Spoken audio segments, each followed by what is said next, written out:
What's going on, beautiful people? Welcome back to another episode of Respect the Game podcast. My name is Edward, named after a great man, that being my pops. Shout out to my mother and my grandmother for helping raise boys too. Please make sure you go follow at EMAXstats for all your up-to-date high school, pro, and collegiate sports coverage. We'll keep you up to date on all that is going on in the sports world. Not at full strength just yet. Hopefully, our brother Black Peace tunes in with us tonight. If not, make sure you go follow him and go to his podcast.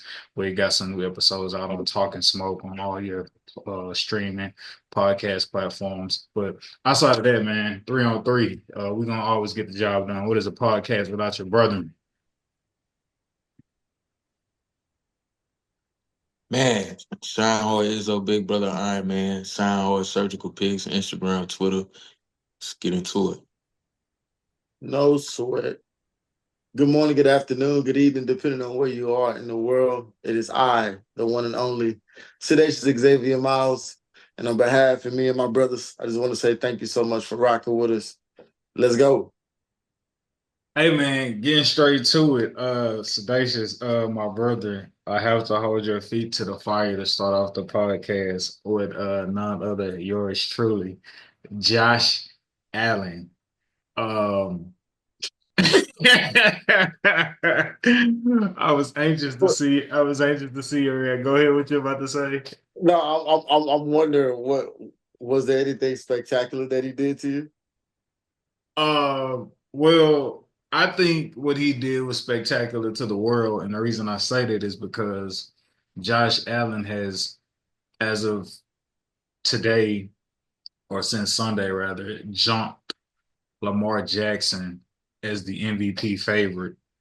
Um, and I think that is considering how great Lamar has been playing, for Josh Allen to jump him as a favorite, going to plus 50, while Lamar is at a plus 200.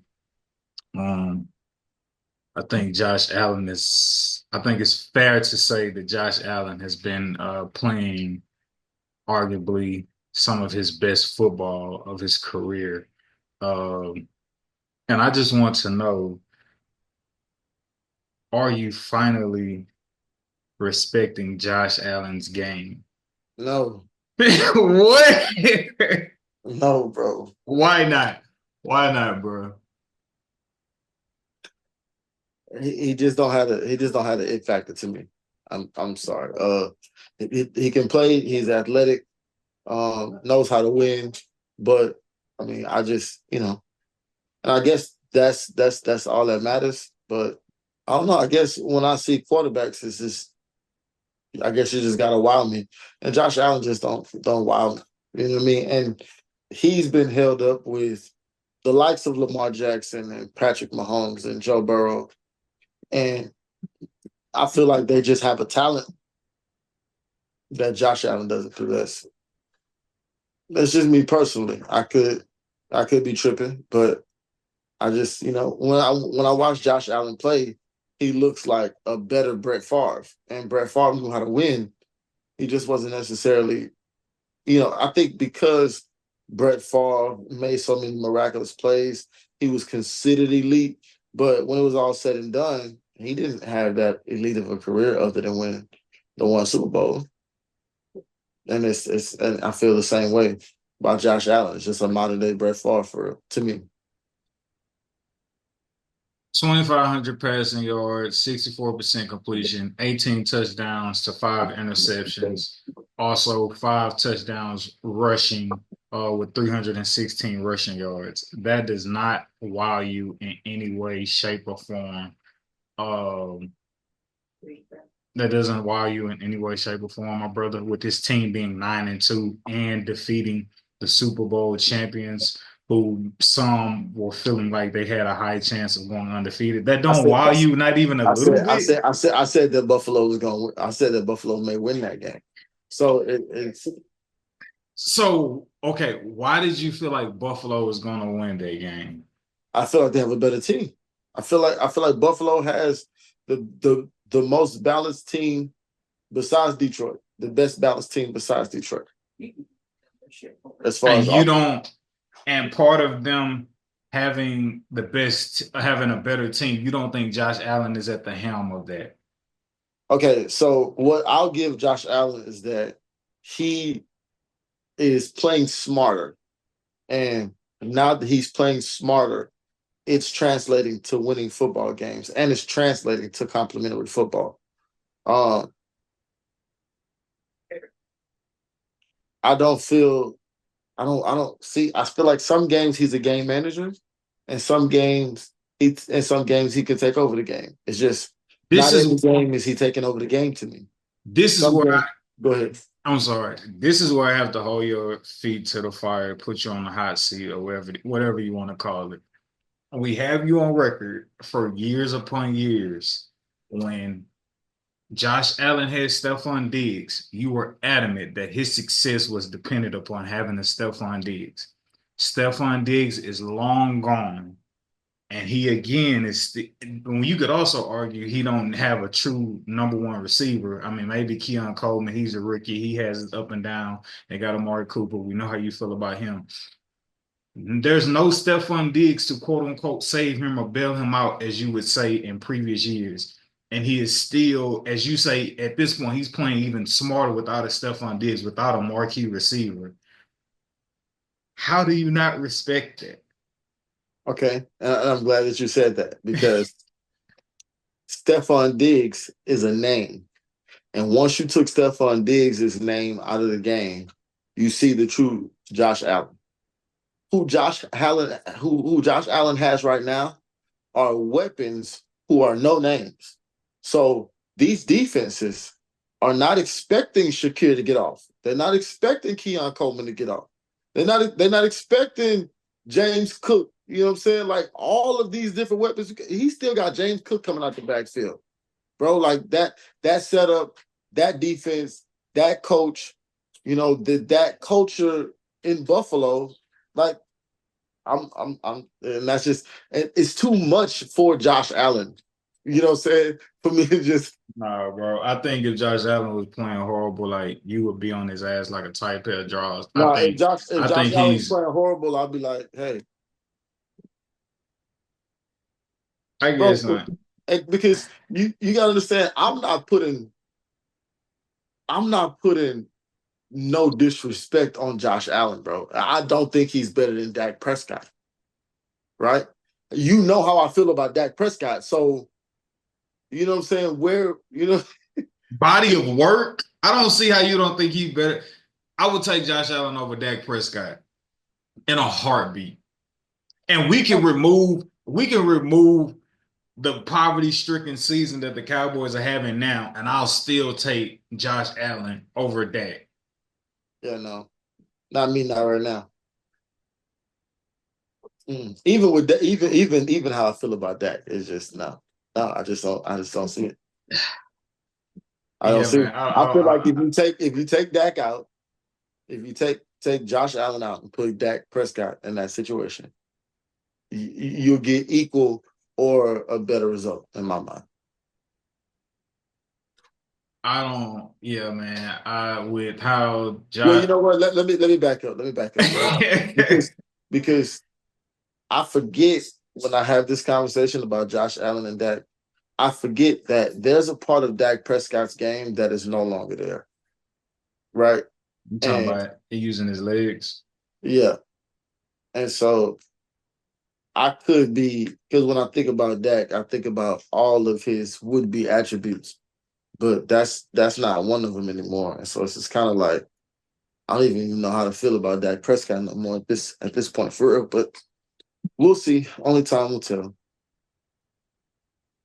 But yeah, no, I'm glad. You know what I'm saying? The carousel goes round and round. You know what I mean? I've been here before, right? And Cowboy fans out there, if y'all really sad and down and out, like slap yourself, like for real. Because come on, dog. We know how this goes, and then we know how it goes to an extent that, bro, we be on the height of heights and still can't never overcome, and then we just fall flat on our face either the next season or the season after that. So, you know, and so before we got Tony Romo all over again, we had Drew Bledsoe.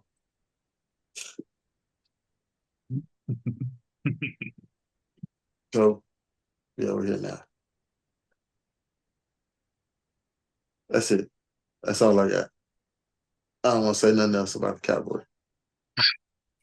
Josh Allen, I'm trying to work on your behalf. I don't know why Sedataious don't want to give you your credit. I won't say respect because you say you're not trying to disrespect him. So I just don't know why he's not impressed. Why he is not entertained. Oh, you not entertained? Mm-hmm. Um, yeah, man. I mean, because even that game against Kansas City, bro, it's like, Bro, Buffalo's defense was there. Buffalo defense showed up. but 262 passing, almost nearly 70 yards completion, 67% completion, one touchdown through the air, one touchdown with his legs, one interception, bro. That's a great game, bro. That's a great game. It's a good game. um, Jerry Jones. All right, so I know you and Sheinhardt Izzo we're trying to figure out why in the hell are we still talking about the Dallas Cowboys? Bro, I know why we're talking about the Cowboys.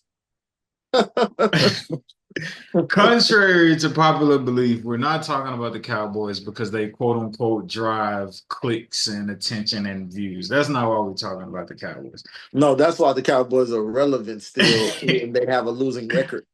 And I'm not even talking about the Cowboys from the perspective of like, the Texans beat them. I really don't like.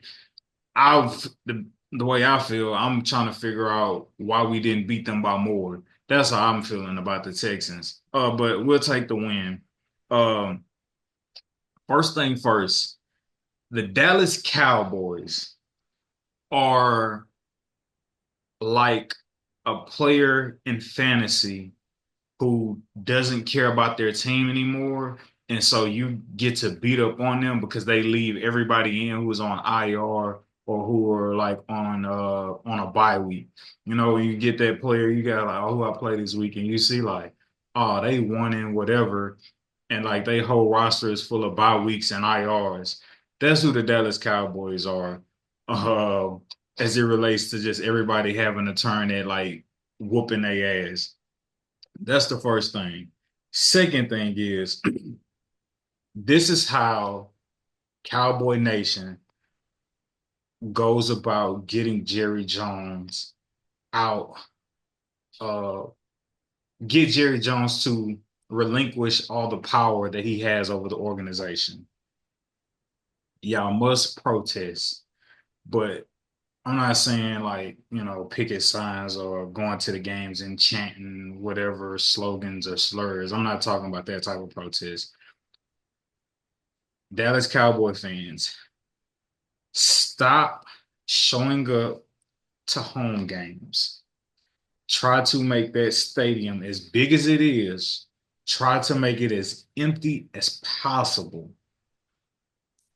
And make a declaration amongst yourselves that y'all are not going to a Cowboys game until Jerry Jones steps down and relinquishes his power and all his GM hat. That is the only way the Dallas Cowboy fans will see change if they stop going to the games and make it visibly known that they're absolutely fed up. Because you can't be fed up still showing up to the game. You can't be fed up but some may say that's why Dallas Cowboy fans are so delusional because they keep showing up. They keep still thinking they have a chance. They still think that they are going to win a Super Bowl in Jerry Jones's lifetime. But that is how you get Jerry Jones to truly open his eyes, wake up, and pay attention that he is in this team's way. Stop showing up to the games. Make the Cowboys look in the stands, see a bunch of empty seats, and or make it out to where like the road team feel like they at home because those are the only fans that you see in the stadium. I think if you do that, you send a clear message like, hey, Jerry, we want you gone. We want you out of here, or else like you ain't gonna see us. I think that type of protest, I think, may do some good and shake some things up. What do you say to that? That's the best I got for y'all, bro. That's the best I got for y'all. I mean, it sounds good, but I mean that ain't gonna happen because I mean Cowboys. Everybody around the world love the Dallas Cowboys, so if somebody's gonna show up to Jerry World, and right now, bro, I think that if you've been watching football long enough, you understand that it's tough. It's really tough to win in the league, and they're not just giving games away. You really actually have to have a good acumen and a good mind for finding talent and a good eye for talent. And either you got it or you don't. And it doesn't seem like Jerry Jones and Stephen Jones and whomever that they hire have a handle on, eyeing the best talent. So until we can get somebody in the front office who I won't necessarily say young, but I don't know, I guess young but also experienced, that'll be the only way. The people the GMs who sit down and really have the conversations, really meet the parents and, try to get to know the family, really take time with the young men who, they plan on employing. That's the only time. I guess it seemed like the Dallas Cowboys organization isn't taking the world changing seriously. And as a result, we get quarterbacks to start football teams that are not ready, that are premature. But we put the whole team on his back, and now here we are 12, 13 years later. And it's like, hey, Dak Prescott was a rookie. He was a rookie. Hey, but, it is what it is. I digress. And at the same time, our defense is riddled with injuries. Was riddled with injuries from the jump. But that's not to take away from the fact that Jerry Jones made no offseason moves, no moves before the trade deadline to beef up the defense. Didn't go out to the market and try to get a running back or two. So, yeah. Now, so saying all that to say, it's hopeless. It's hopeless. Don't even worry about it. Just root because you are loyal, and that you just show up. Wait till the clock hit triple zeros, and then be done. Yeah, man. I personally think that Jerry Jones' heartbeat is attached to the Dallas Cowboys. I think that's why he's yet to let him go. I think the second he stopped being involved is like the second you could set the clock on. And that's how life is. That's how life is. You get a lot of those married couples who, once their spouse pass away, Right, that's like kind of they soonly pass, or shortly people who thereafter. retire. People retire, and then once they retire, it's crazy. But yeah, you're right.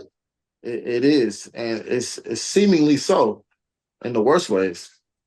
It's just like, bro, you can still be involved, but allow other people to be part of the database. Yeah, bro. The second he hand over that responsibility and the Cowboys not a part of his day to day, and it's no longer something he eats, sleep, breathe. That's when I'm telling you, start making, and I'm not wishing this on him, but I'm just saying I believe that's how emotionally he is attached to the Dallas Cowboys. When he let that power go, if he lets it go, start making the funeral arrangements, bro. Yeah, it's over. Because I know that's how much the Cowboys mean to Jerry Jones. Again, not wishing that on him. I just believe like that's how deeply tied, deeply rooted that organization is to his life, his bloodline. Mm-hmm. That's all. That's all we can do is be mad. Right. It's like you just gonna be mad, or you want the dude to go ahead and set the clock on his own life expectancy, like you know what I'm saying, set the timer on his own life expectancy. But yeah, man. Moving on. Uh, a very important life lesson I like to believe took place in the NFL this week. Um, as it involves Anthony Richardson. And so we all know Anthony Richardson a couple weeks ago went viral for literally tapping out of a game. Everybody and their mama crucified him, off with his head, had every negative thing there is to say about him. Me too. Us too, right? You know, laugh, talk, made the jokes and everything that came with that. Um, but watching him this past Sunday, but like I say, apart from like him winning the game, him having arguably his best game ever as a starting quarterback in the NFL, 20 for 30, 272 passing yards, had a passing touchdown and two rushing touchdowns with 32 rushing yards, and led the game-winning drive against the Jets. 2-minute warning. They're being down 22-25. Anthony Richardson leads them down the field and wins the game. Triple. If you went out of your way to make the jokes and try to tear him down when he tapped out of the game, and then you're not using your podcast or your platform to spin the block after he came back and had a comeback performance and not praising him and saluting him for that, you and whoever you doing a show or podcast with, y'all suckers. Our podcast is called Respect the Game, and we're gonna respect the game through and through, whether we support you, whether we don't support you. If you got game, if you know what I'm saying, doing what you're supposed to do, we gonna respect the game and salute you. But the life lesson that I saw in Anthony Richardson and him being able to come back and have a great game is that whoever you are out there, whatever you're going through, whatever you've been through, look at Anthony Richards' situation, who he didn't allow himself to be defined by arguably the worst decision, the worst moment of his career. He wasn't defined by that moment. It is what it is. It was what it was. When he got his opportunity again to redeem himself, to resurrect himself from that decision, he made the most of it. And so I think that's a big key in all that Anthony Richardson got going on. I know some people are gonna try to talk about the future. Is he gonna continue to do that? Is he gonna continue to play like that?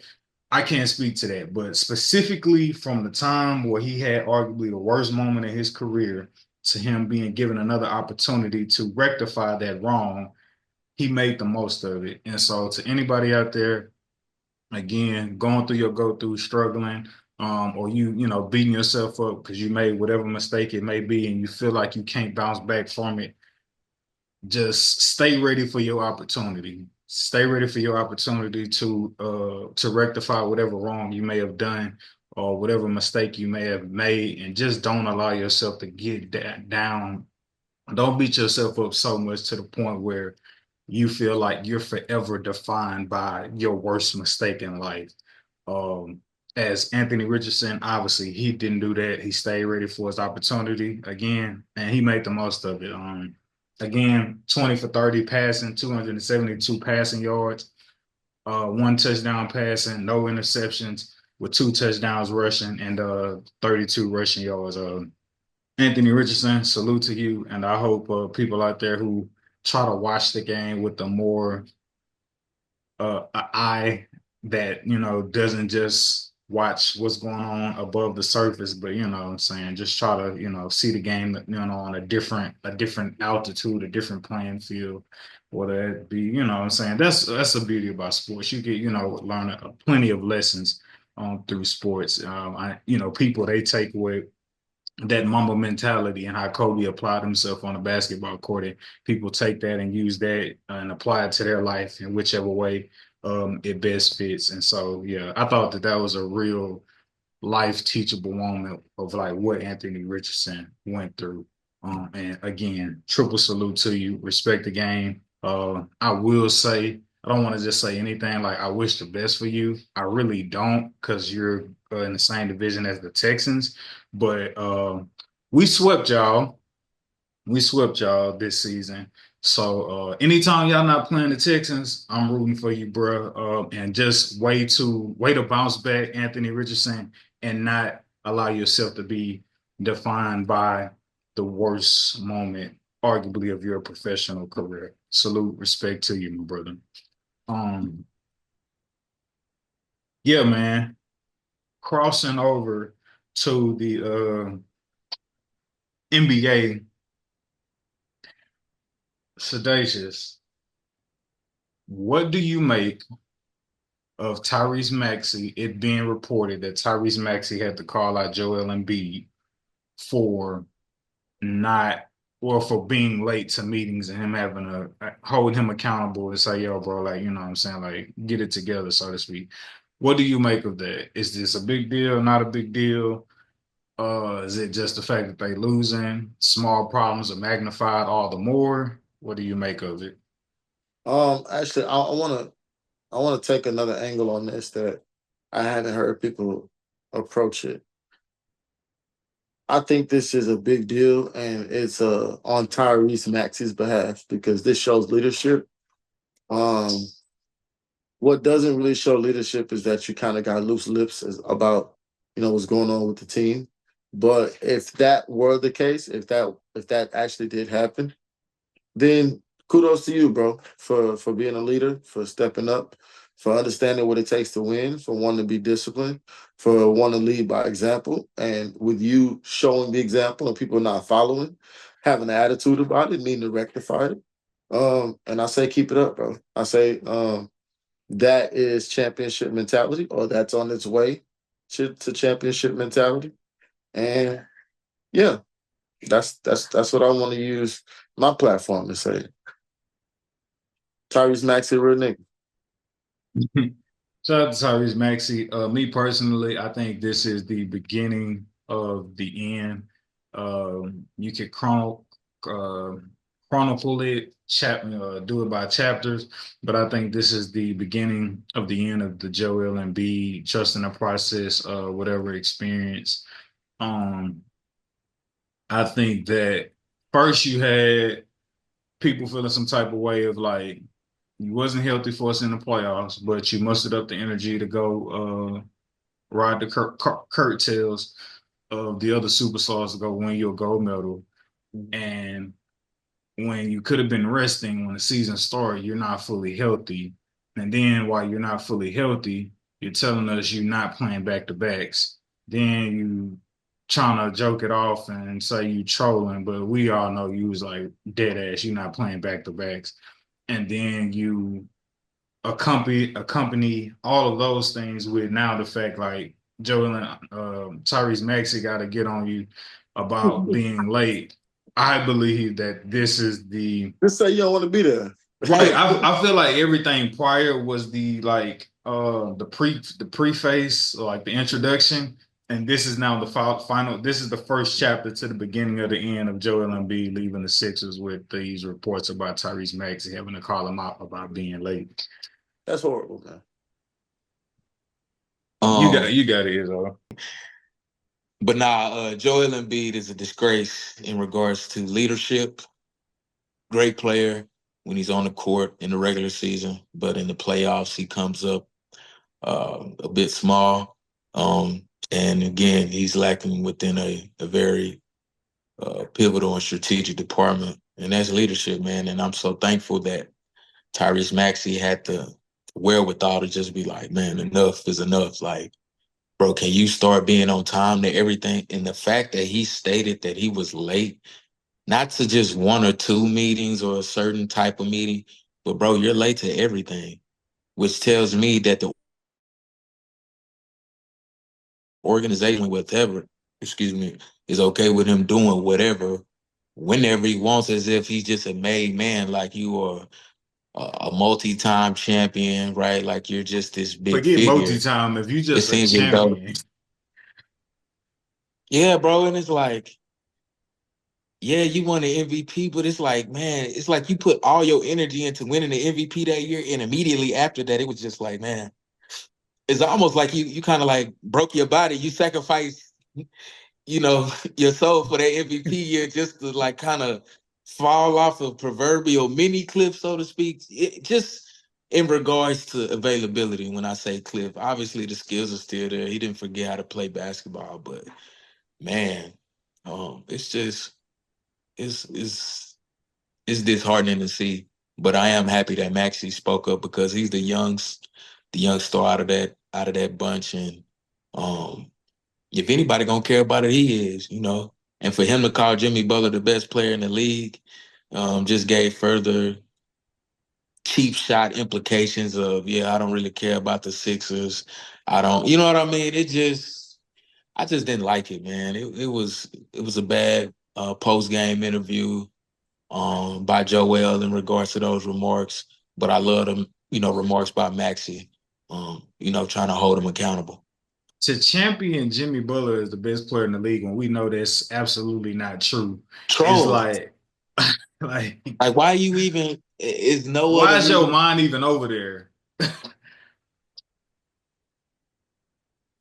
Because now you have this disgusting stench of a narrative around you. You don't get no fresh start wherever you go. Because wherever you go, motherfuckers gonna be waiting on you, be like, when you playing? Or why you not playing? So like, I think it's his best bet is to stay in Philly where like they used to the bullshit. I don't think he can go nowhere with a fresh start with the stench of the narrative that he has upon him now. Not at all, not even a little bit.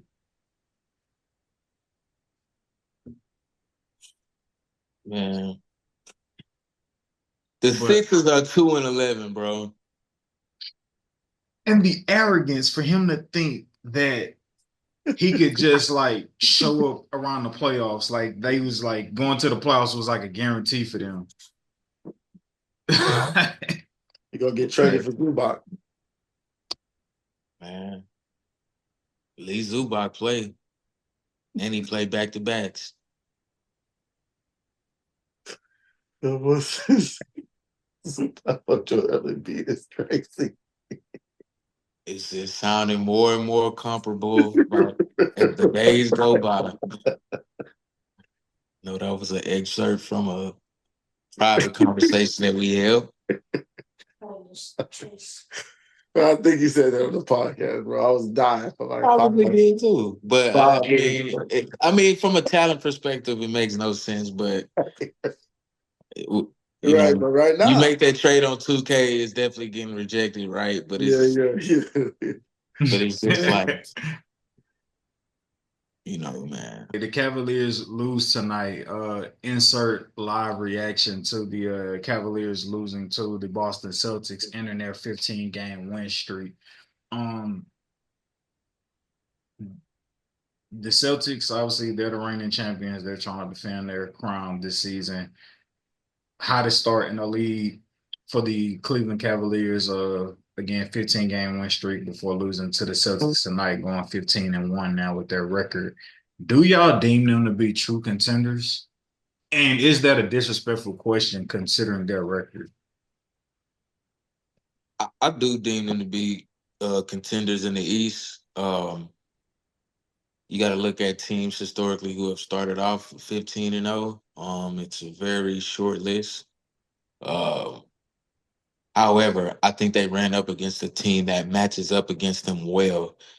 Although Cleveland, I believe, has a complete team as far as offensive and defensive prowess, the Celtics pose a unique matchup for them because they don't have anybody on the wing that can guard Tatum or Brown at all, right? And they beat them tonight 120-117. I know the Cavs were down by like 20 plus or 18, 20 They plus were. 18.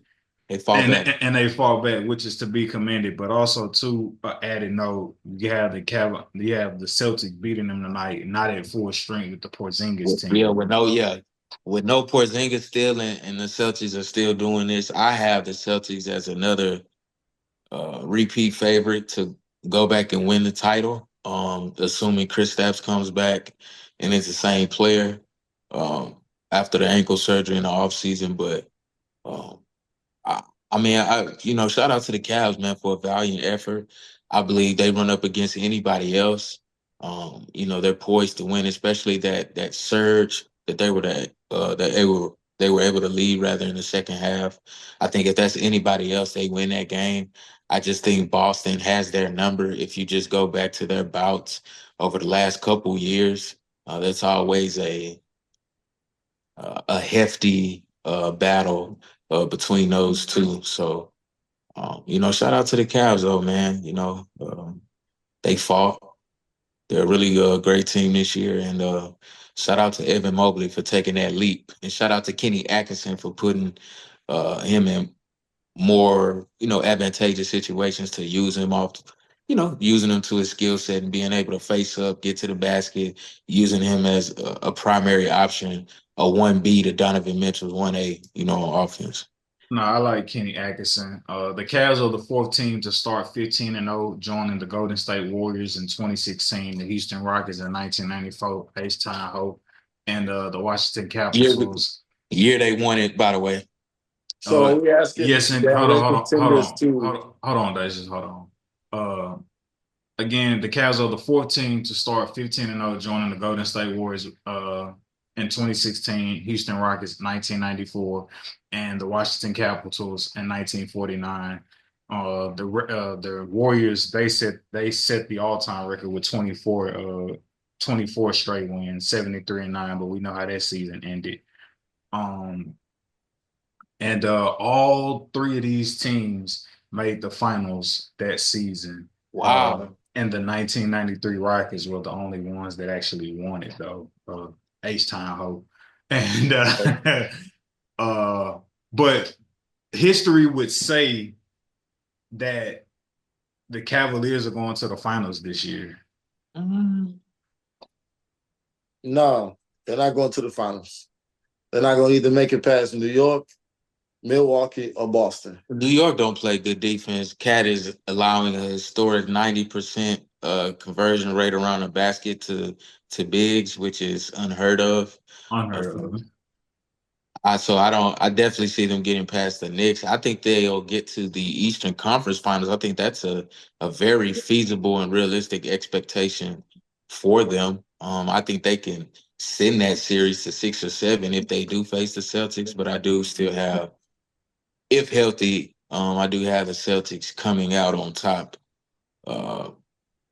if they do meet in the Eastern Conference Finals.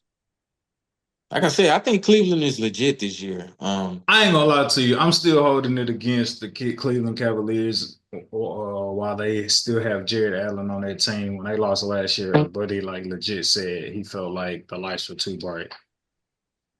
I'm still holding that against them, bro. I'm sorry. I'm sorry. But yeah, man, we'll see. We'll see how it goes. We'll see how it continues to unfold. Will they continue to win, or you know what I'm saying? Will they maybe possibly come back down to earth? But I don't think 15 straight games is a fluke, because some of them games they were down and they fall back to win. So yeah. But yeah, nah, beautiful people. Was trying to be before y'all for a good time, not a long time. In advance, happy Thanksgiving to y'all. We off next week. But yeah, man, we're gonna finish out the year strong. Thank y'all for tuning into the podcast. Don't take y'all listening to us for granted. Brother Black Peace wasn't in the building, but make sure you go follow him and check out his podcast. Yeah, man, we'll be back after Thanksgiving. Love y'all. See y'all next week.